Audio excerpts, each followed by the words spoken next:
Voice man के मुअज़्ज़ज़ ख़वातीन व हज़रात, अस्सलामु अलैकुम। मैं हूँ वॉइस मैन और इस वक्त आप देख रहे हैं वॉइस मैन यूट्यूब चैनल। दोस्तों, आज की वीडियो में हम जानेंगे कि यहूदी कितना गहरा प्लान बनाते हैं। 1951 में मराकश के एक यहूदी ख़ानदान ने इसराइल हिजरत की। इस ख़ानदान की मलिका तीतानी नामी एक लड़की इसराइल के बजाय मिस्र भेजी गई, जहां इसने 1953 में सईद हुसैन खलील से शादी की और 1954 में इस जोड़े के यहाँ एक बच्चे की वलादत हुई।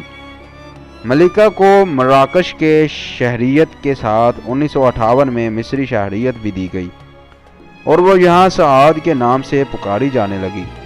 ताहम 1973 में अपने बेटे को मिस्री फौज में भर्ती करने के लिए इसे मराकशी शहरियत से दस्तबरदार होना पड़ा था।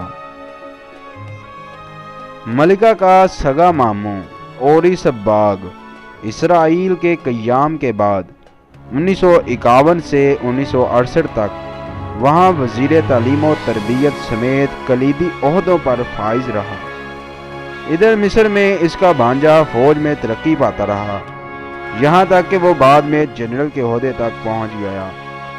लेकिन बज़ाहिर मुसलमान और काफ़ी दीनदार, यहाँ तक कि इस जनरल की बीवी की कोई तस्वीर भी किसी ने नहीं देखी थी। बस इसी ज़ाहरी दीनदारी से मिस्र की नौ मुंतखब इस्लाम पसंद हुकूमत धोखा खा गई और सदर मरसी ने 12 अगस्त 2012 को सदारती हुक्मनामा जारी करके इस जनरल को आर्मी चीफ और वज़ीर दफा के ओहदे पर फाइज किया। जानते हैं ये जनरल कौन था? वही सीसी जिसने मरसी का तख्ता उलट कर अखवानुल मुस्लिमून का कत्ल आम किया और आइन में ऐसी तरमीम की कि इस्लाम पसंद आइंद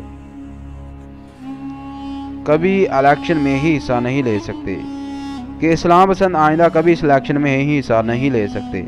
हुकूमत में आना तो दूर की बात है, यूं 60 साल पहले बनाया गया प्लान नहायत कामयाब रहा और इसराइल मिस्र की जानब से मुस्तकबिल बाईद में भी हर किस्म के ख़तरात से मुकम्मल तौर पर महफूज रहा। इसलिए इसराइली जनरल सीसी को अपना नेशनल हीरो कहते हैं। ये स्टोरी CNN ने छापी थी, बाद में बहुत सी अरबी जराइद ने भी इस पर लिखा था। तारीख 1 जुलाई 2014। ये बाईद भी तब खुला जब मलिका तीतानी का इस बरस की उम्र में इंतकाल हुआ। अगर जनरल सीसी इसकी मौत को खुफिया और तमाम रसूमात को पर्दा अख्फा में रखने का सख्ती से हुक्म ना देता तो शायद ज़रिया अबलाग भी खोज में न पड़ते।